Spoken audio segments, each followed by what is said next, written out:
Assalamualaikum warahmatullahi wabarakatuh. Dalam video kali ini saya akan menjabarkan bagaimana saya membuat model balok di dalam SAP 2000.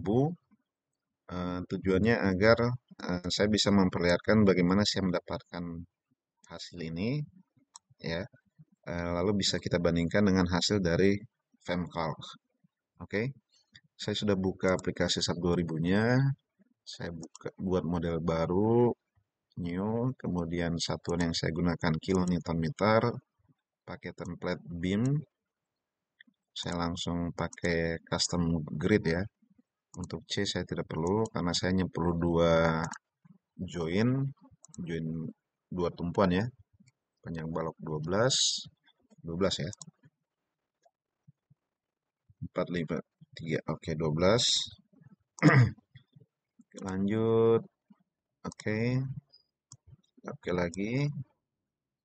Kita akan modifikasi nanti beam yang sesuai ya. Waduh, ini kebesaran ya. Bubble-nya ya.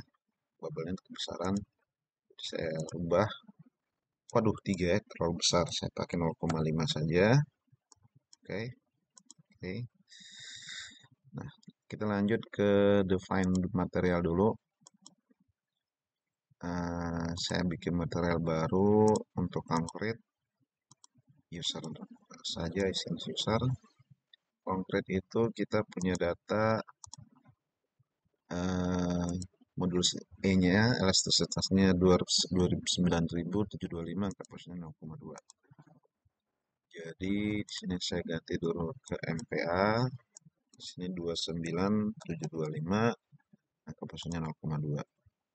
Ini saya kosongkan, saya isi aja FC40 ya, supaya nggak kosong aja ya. Walaupun sebenarnya nggak ngaruh untuk tutorial untuk pemodelan sekarang ini ya, karena kita tidak mendesain tulangan atau mencari ukuran balok yang sesuai. Oke, materialnya sudah selesai. Oke, lanjut. Oke, kita define section tortisnya. Kita pakai beton konkret, kemudian namanya 200 kali 400. Sini saya ganti 200, tinggi tinggi baloknya 0,4, lebar baloknya 0,2. Oke, ini saya pakai beam saja. Oke, lanjut. Oke, oke. Nah, yang balok ini saya ganti, select baloknya ya, kemudian assign frame sectionnya saya ganti menjadi 200-400. Oke. Nah, di sini yang perlu diperhatikan adalah eh, pada SAP 2000, bidang 2D yang aktif itu adalah bidang XZ, seperti yang ditampilkan di layar sebelah ini ya, sisi sebelah ini. Ini adalah bidang yang aktif. Ya, sementara di analisis balok kita, ini menggunakan koordinat lokal pada SAP atau sumbu YX-nya itu selalu sejajar dengan sumbu batang, sedangkan sumbu Y-nya itu adalah sumbu yang tegak lurus seperti ini. Jadi kalau di pemodelan kita, sumbu menggunakan bidang XY. Sumbu X yang sejajar balok, sumbu Y tegak lurus, sumbu balok. Oke. Sementara di SAP 2000, sumbu yang tegak lurus yang sejajar batang itu X dan tegak lurus ada sumbu Z atau bekerja pada bidang XZ, sehingga perlu kita hati-hati dengan tanda gaya dalam nantinya. Contoh, jika kalau kita pakai bidang XZ sebagai bidang default, maka sumbu Y yang tegak lurus bidang XZ itu menjauh ke arah sana ya, menjauh ke arah dalam. Kemudian kalau misalnya saya ganti sumbu Y-nya yang ke arah atas atau kita bekerja pada sumbu XY, maka sumbu yang tegak lurus bidang XY itu adalah sumbu Z, itu malah mendekati ke arah kita ya, bukan menjauh seperti sumbu X pada bidang XZ tadinya ya. Nah, itu karena hukum eh, atau aturan tangan kanan ya, seperti ini. Jika kita pakai sumbu XY, maka sumbu Z yang tegak lurus ya. Jadi tangan kanan misalnya seperti ini, jempol misalnya sumbu X, maka sumbu Y adalah jari telunjuk dan jari tengah adalah sumbu Z. Atau misalnya kalau kita putar ya, sumbu X yang ke arah telunjuk, yang sumbu Y-nya ke atas, maka sumbu Z-nya ke arah mendekati kita ya, atau ke arah jempol.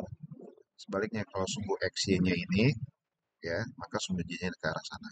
Jadi urutannya ini mengikuti urutan eh, saraf tangan, putaran tangan kanan juga ya. Jadi X, Y, Z, bukan X, Y, Z ya, tapi X, Y, Z. Jangan ke sana, X, Y, Z. Itu bukan tangan kanan berarti ya, berarti searah jarum jam jadinya ya. Kalau X, Y, Z berarti searah jarum jam. Nah, kalau searah tangan kanan, X, Y, Z. Ya, atau yang seperti yang ini sumbu X, maka sumbu Y-nya berikutnya adalah jari tengah-tengah, kemudian Z-nya jempol. Terus seperti ini misalnya. Kalau ini X, maka ini Y, dan ini adalah Z. Jadi urutannya saraf tangan kanan juga. Oke. Nah, maksud tangan kanan itu seperti ini ya. Jadi mengikuti arah tangan kanan, putarannya begini ya. Nah, ini yang perlu saya jelaskan. Rotasi X atau momen arah X itu bekerja pada bidang YZ. Sedangkan arah sumbunya itu tegak lurus pada bidangnya. Jadi kalau momen X berarti dia bekerja pada sumbu YZ, pada bidang YZ, dan arah sumbunya adalah arah sumbu X. Kalau momen arah Y atau rotasi arah Y bekerja pada bidang XZ dan sumbunya searah sumbu Y. Kalau rotasi Z atau momen arah Z itu bekerja pada bidang XY seperti ini ya, dan sumbunya itu searah sumbu Z. Nah, di SAP 2000 sendiri menggunakan simbol dua anak panah seperti ini untuk menggambarkan rotasi atau momen ya. Jadi tidak digambarkan dengan putaran seperti ini, tapi dalam bentuk dua mata anak panah ya, anak mata dengan anak panah dua mata seperti ini ya. Oke. Oke, itu cukup untuk sekedar penjelasan. Jadi di sini hati-hati kalau saya ingin menggunakan koordinat yang sama dengan pemodelan sini, maka saya harus mengacu pada pemodelan bidang XY, bukan pada bidang XZ seperti yang pada SAP ya. Oke. Nah, saya akan memilih bekerja pada bidang XY agar nanti tanda plus minusnya nanti akan sesuai sama semua ya, supaya tidak membingungkan. Oke. Nah, pada balok sendiri, pada saat kita define tadi ya, pada section properties ini diperlihatkan sumbu lokalnya sumbu dua ini ya. Sumbu dua ini adalah kalau di kita sumbu Y-nya, kalau tiga ini sumbu Z-nya. Di aplikasi SAP itu sumbu dua itu adalah sumbu kalau di kita sumbu Y di SAP itu pakai angka 2 dan sumbu Z itu angka 3 untuk membedakan koordinat lokal dan koordinat global. Oke. Nah, sekarang kita perlu cek di pemodelan ini koordinat lokalnya apa sumbu lokal daripada baloknya itu seperti apa. Jadi kita perlu tampilkan lokal access-nya juga untuk join, saya tampilkan dulu. Nah, lihat. Yang hijau ini sumbu Y dan biru ini sumbu Z ya. Kita bisa lihat dari koordinat lokal join. Ini koordinat lokal join ya. Sumbu X yang merah, sumbu sumbu Y yang hijau dan sumbu Z yang biru. Ya, sama dengan koordinat global. Koordinat global yang ini yang semuanya biru kian ini ya, warna biru muda. X, Y, Z itu sama dengan koordinat lokalnya si join. Tapi untuk elemen dia terbalik ya. Kalau sumbu X-nya searah batang, namun sumbu Y-nya itu searah sumbu Z pada koordinat global. Sedangkan sumbu Z-nya minus daripada sumbu Y. Nah, agar hasil yang nanti kita peroleh tanda plus minusnya sama, maka kita perlu memutar dari balok ini. Ya, lokal aksesnya harus kita putar. Jadi sumbu yang hijau ini akan saya putar ke arah sana. Menjadi sama dengan sumbu Y global ya. Berarti ini kalau kita putar ke arah sana terhadap sumbu X, itu putarannya adalah minus 90 ya. Jadi kalau masih bingung dari mana plus minusnya, tempelkan saja tangan kanan kalian dengan jempol mengarah sumbu X, arah anak panah merah ini ya. Kemudian jari-jari lainnya memutar ke arah mana. Nah, kalau saya tempelkan sini, maka yang positif itu berputar ke arah sana. Jadi kalau yang hijau ini saya putar supaya sama dengan hijau yang sana atau searah sumbu Y yang ini, maka sumbu yang hijau atau Y lokal ini saya putar ke arah sana sebesar 270 derajat. Jadi di sini harus diisi 270. Kalau saya mau putar balik ke arah sana boleh, berlawanan dengan arah tangan kanan, tapi di sini diisi minus 90. Hasilnya sama ya, 270 searah tangan kanan atau minus 90 berlawanan tangan kanan boleh. Hasilnya sama ya. Oke. Nah, sekarang hasilnya sudah sama dengan sumbu lokal. Nah, itu kalau kita extrude ya, tampilannya akan kelihatan ya. Nah, seperti ini. Tadinya kalau masih kalau ini saya kembalikan dulu ya. Local access-nya saya kembalikan dulu, maka akan kelihatan posisi baloknya itu jadi tidak sesuai ya. Dia rebah baloknya. Padahal kita maksudnya baloknya ini tingginya yang ke arah atas ya. Itu maksud saya kenapa harus diputar. Jadi framenya harus saya putar local access-nya menjadi 270. Nah, kalau saya putar, nah ini akan sesuai dengan arah yang kita uh, inginkan ya. Oke, jadi itu saya perlu jelaskan terlebih dahulu karena banyak kejadian orang yang mencoba mencari atau membandingkan hasil dengan Femcalc saya itu menjadi keliru. Jangan dulu dengan Femcalc saya ya, dengan aplikasi lain misalnya kayak yang NGLab Frame 2D ini dia juga bekerja pada bidang XY. Hasil output frame NGLab Frame 2D ini saja kalau kita tidak sesuaikan dengan local access di SAP 2000 maka hasilnya plus minusnya akan terbalik. Bahkan nilai misalnya MZ pada Engine Lab 2000 Engine Lab Frame 2D tadi MZ-nya kalau di SAP-nya kalau tidak kita sesuaikan bidang acuannya maka yang akan berpindah tempat ya. Di Engine Lab itu di arah Z momennya, di SAP malah pindah ke MY. Malah membingungkan jadinya ya. Oke. Nah, jadi itu perlunya kita menyesuaikan bidang acuan terlebih dahulu. Kita perlu samakan agar nanti membandingkan antara dua hal yang pada bidang yang sama tentu itu hasilnya lebih realistis daripada membandingkan dua hasil pada bidang acuan yang berbeda.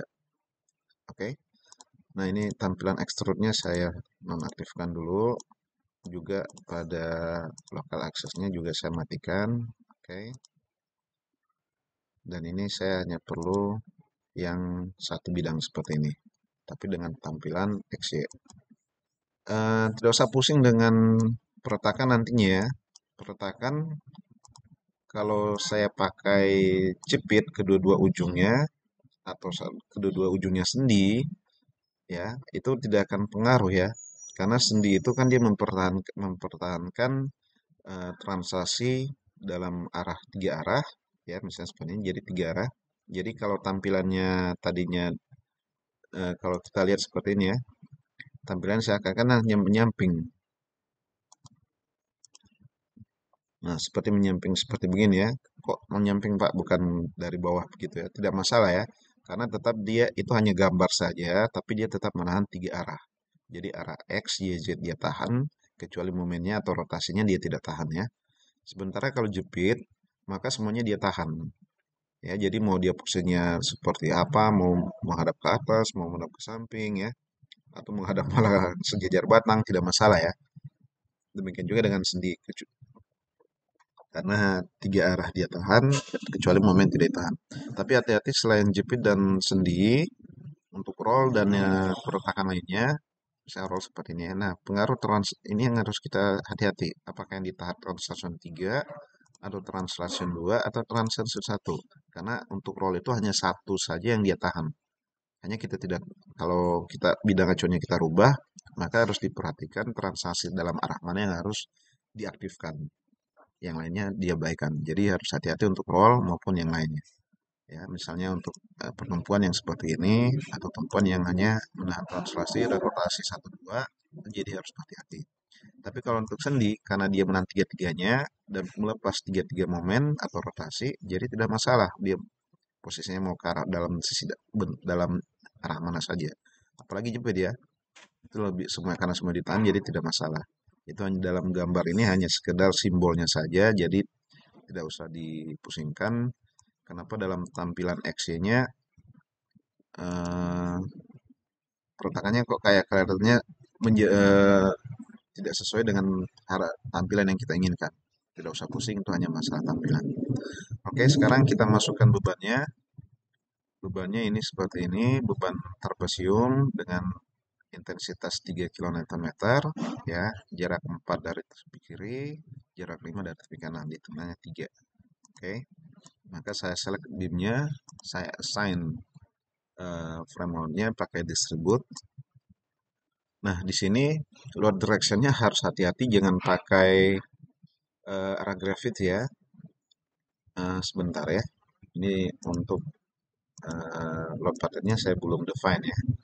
Karena di sini masih memasukkan pengaruh dari berat sendiri elemennya. Nah, saya tidak mau memasukkan berat sendirinya, jadi saya kalikan 0 agar nanti beban yang saya masukkan nanti tidak dipengaruhi oleh berat sendirinya. Oke. Nah, saya balik ke sini. Untuk load direction-nya saya ganti bukan gravity tapi arah Y. Jadi arah Y ya. Karena kalau gravity itu dia default-nya itu arah Z. Jangan dirubah-rubah ya default-nya ya, biarkan saja hanya di sini saja kita rubah. Karena lebih mudah untuk mengembalikan daripada default-nya yang dirubah. Sekarang bebannya tadi untuk load-nya itu di 0, titik 1, 0, kemudian titik 2, minus 3, titik 3, minus 3. Kemudian untuk jaraknya itu saya pakai yang pilihan absolut. Jarak ini 4, kemudian sini 7, di sini 12. Oke, seperti itu. Oke. Nah, hasilnya seperti ini. Nah, ini sudah bisa kita run ya. Karena tidak perlu, bentar. Di sini saya menggunakan teori balok Bernoulli ya. Jadi untuk baloknya ini juga perlu saya modifikasi dulu pada property modifier-nya. Jadi di sini property modifier-nya untuk shear saya abaikan. Jadi saya kalikan 0 agar pengaruh dari deformasi geser tidak masuk ke dalam analisis gaya dalamnya ya. Karena Bernoulli tidak mengabaikan pengaruh dari deformasi geser. Sementara di SAP ini dia memperhitungkan pengaruh deformasi geser. Jadi supaya SAP tidak memasukkan pengaruh deformasi geser, maka pengalih gaya gesernya saya kalikan saja 0 kedua-duanya dalam arah direction 2 maupun arah 3 direction ya. Oke. Nah, sudah selesai kita assign. Sekarang saya run ya. Untuk modelnya ini saya tidak usah run, hanya date saja ya. Run now. Oh ya, belum kita save ya. Jadi saya save di sini saja.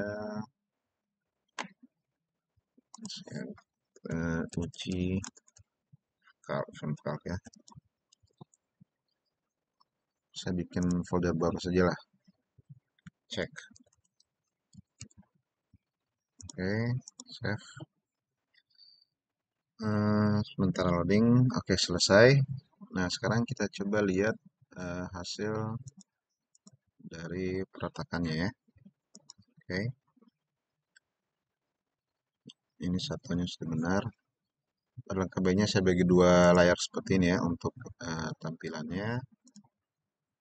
Nah, seperti ini.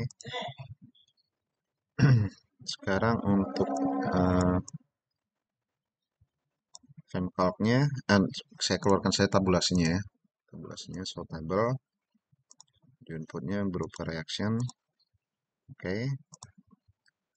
Nah, hasilnya ini digitnya masih 3 digit ya.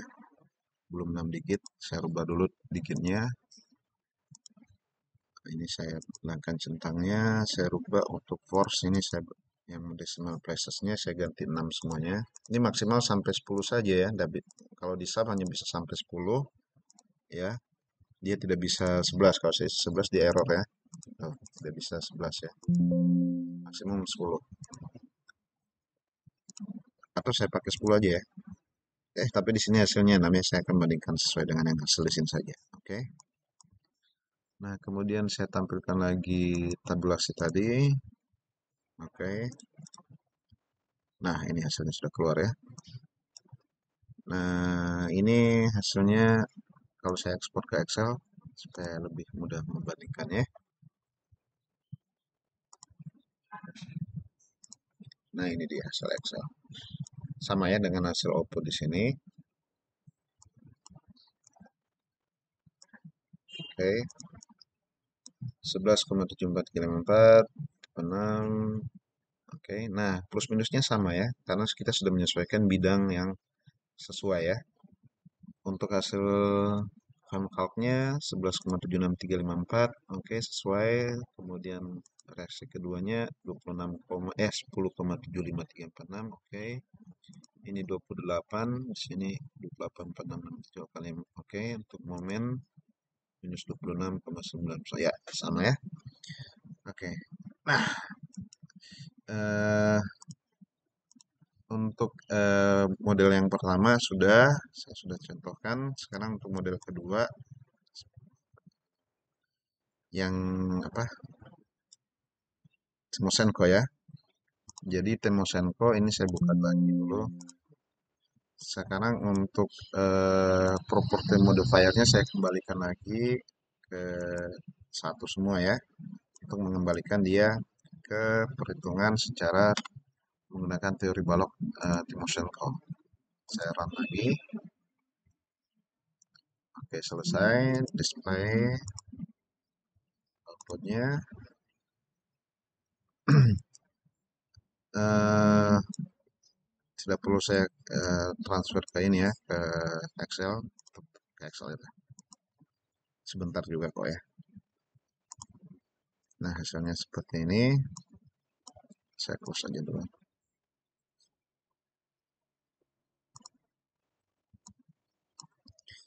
11, ya 745697. Ini hanya pembulatan saja ya. Minus 20 itu berarti minusnya 0, sudah 0,000000 sampai 20 ya nolnya. Kemudian ini 10, 754033, oke. Lanjut untuk momennya 28, ya sama ya. Minus 26,9948. Oke, saya periksa ke FemCalc. Sama ya. Ini sudah diperiksa di tutorial yang sebelumnya. Oke, sama. 28,14562. Oke, sama ya. Oke, ini saya close dan save. Sekarang saya pindah ke case 2. Case 2 yang ini. Bebannya. Oke, saya unlock dulu. Saya ganti pembebanannya. Hati-hati ya dengan pertakannya, ini masih jepit-jepit dua-duanya. Di sini juga saya sudah setting tadi, sudah saya assign tadi joinnya jepit-jepit ya. Sekarang assign frame load yang berikutnya untuk yang model seperti ini. Jadi yang di awal minus 1,5, kemudian di yang berikutnya 1,5 juga, minus 1,5, kemudian di berikutnya minus 3, berikutnya minus 2. Oke, kenapa minus? Karena dia menghadap ke bawah ya, supaya berlawanan dengan sumbu Y positifnya ya. Kemudian untuk jaraknya di sini 0 sampai 7, jadi titik 2 dan titik 3 berimpit pada nilai 7, titik 4 itu pada nilai 12. Oke. Nah, sama ya, pemodelan bebannya sudah selesai. Saya langsung run saja. Bentar, saya rubah kembali ke Bernoulli Beam ya. Property modifiersnya sini saya kalikan 0. Kalikan 0, oke. Nah, lalu saya run. Oke, nah hasilnya sudah keluar. Saya tampilkan tabulasinya. Oke, saya export ke Excel. Oke, hasilnya sudah keluar. Saya close. Udah. Nah, kita periksa hasilnya ya. 9,484971, oke. 13,529, 20,99287, 25,3138, oke. Kita periksa calcnya. Untuk F-nya oke sama. F keduanya 13,15, oke sama. Momen satunya 20,9867. Ini 68, ini 87. 68 beda sedikit ya. Kemudian 25,1313368. Oke, tidak masalah. Sudah sama sebenarnya ya. Perbedaan 0,0001 di sini mungkin pembulatan angka dari etap dari submod dengan Excelnya agak yang berbeda ya. Oke, sekarang saya periksa untuk yang teori Timoshenko-nya ya. Jadi ini saya unlock dulu. Saya modify kembali modifier propertinya yang ini. Saya kembalikan ke default satu semua ya. Oke. Nah, sekarang dengan beban yang sama saya run lagi. Oke, hasilnya sudah keluar.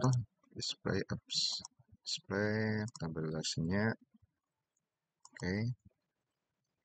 Nah, ini sudah. Oke, saya ekspor ke Excel dulu ya. Oke, sudah selesai. Jadi ya. 98,15536. Oke, 13,4888. Oke, 20. Oke. Oke ya. Sekarang ke frame calc-nya. 9,851136. Oke. 884. Oke. 20,936679. Oke. Minus 25,303677. Oke. Nah, untuk case 2 selesai. Sekarang kita ke case 3 ya. Ya, masukannya sudah. Sekarang kita ke case 3 dengan bebanan seperti ini. Nah, ini hati-hati di sini sudah sendi ya. Jadi tumpuannya jangan lupa diubah. Jadi tumpuan di sini saya assign-nya restraint-nya sendi ya. Oke. Kalau ini memeriksanya lihat saja dalam tampilan XZ ya. XZ sudah benar, ini sendi jepit ya. Saya kembali ke tampilan XY. Sekarang pembebanannya ini saya masukkan untuk frame load dulu. Nah, di 0 dia minus 3. Kemudian di 4-nya dia 0. Ya, kemudian di 7-nya dia minus 4. Dan di 12-nya dia minus 4 juga. Oke, seperti ini masih sembuye ya. Oke. Nah, seperti ini bebannya. Sekarang di balok yang sama saya assign untuk point ya. Tadi kan disebutkan sekarang point.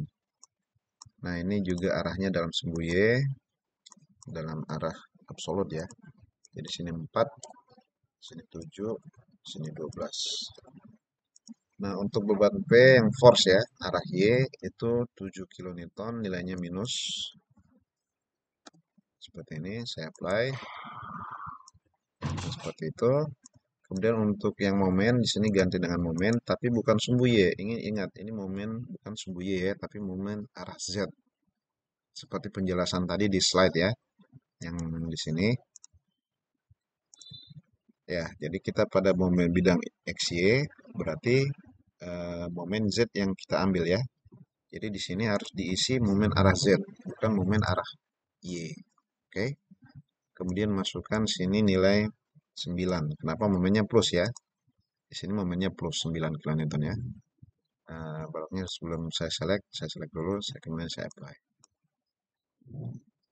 Oke. Nah, di sini tidak kelihatan, jadi saya perlu lihat dalam 3D. Nah, itu muncul ya, sudah ada. Itu momen 2 anak panah ya. Scrollnya ini suka sensitif sekali ya kalau saya. Nah, itu 2 anak panah, arahnya sesuai dengan sumbu Z-nya ya, sumbu Z positif. Karena dia mengarah sumbu Z positif, maka momennya positif juga ya. Oke, saya balik ke tampilan XY. Karena bebannya sudah selesai, coba saya lihat bebannya sudah benar. Rem, oke. Oh, loadingnya ini tidak kelihatan untuk beban P. Ntar saya perlihatkan objek long frame. Oke, dead. Ke tempat 3D. Ntar, kalau saya klik kanan, loadnya ini benar dia ya. Point moment break momen ya. 9 pada 7 benar. Disebut force 3, disebut 4, force 7. P-nya tidak muncul ya. Oh, tadi karena tadi saya eh, keisi 0 ya tadi ya. Oke, saya ulangi untuk P-nya. Assign point arah Y, force 7. Ini saya add ya. Apply. Oke, close. Saya kalau saya munculkan semua beban 7 itu muncul ya. Ada momen sini tapi tidak kelihatan karena dia susah untuk menampilkan momennya ya. Karena itu bisa kita periksa dari klik kanan pada baloknya, itu loadnya itu ada untuk momennya. Arah direction Z 9 pada 7 dan untuk eh, point loadnya sudah ada ya. Minus 7 pada 4 searah Y. Oke. Nah sekarang saya balik ke tampilan XY. Pembuatannya sudah. Untuk modifiernya ini saya rubah dulu ke Bernoulli, saya kenalkan yang ini, oke. Tumpuannya juga sudah, jadi sudah bisa saya run. Kalau kecepatan nanti bisa saya menjelaskan terlalu cepat, bisa diulang-ulang di videonya ya. Oke, hasilnya sudah selesai, outputnya saya keluarkan, ekspor ke Excel, wait a minute, oke selesai. Nah ini dia hasilnya. eh momennya apa gaya reaksi peretakannya 12, oke sama 26 171628 sama untuk momennya 0 dan minus 61,50533 oke sama ya di X apa di frame calc-nya juga sama 828472 oke sama 26,17158 oke momennya 0 kemudian 61,10533 oke sama ya. Selanjutnya, sekarang kita akan cek untuk yang Timoshenko.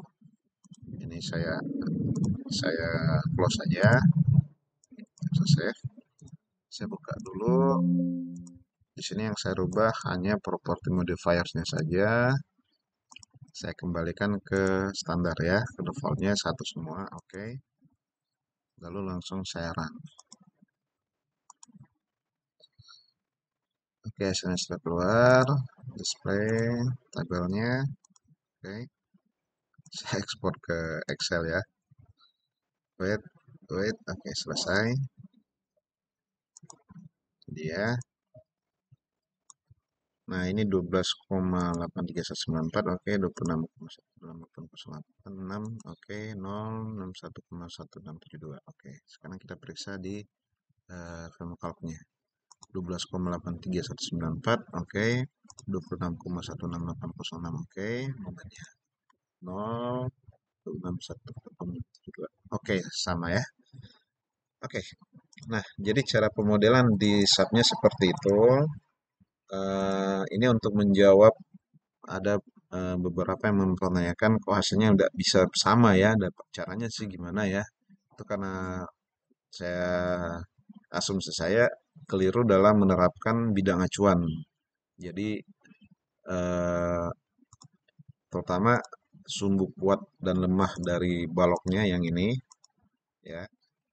Kalau actionnya karena bidang action maka harus kita putar baloknya menjadi seperti ini.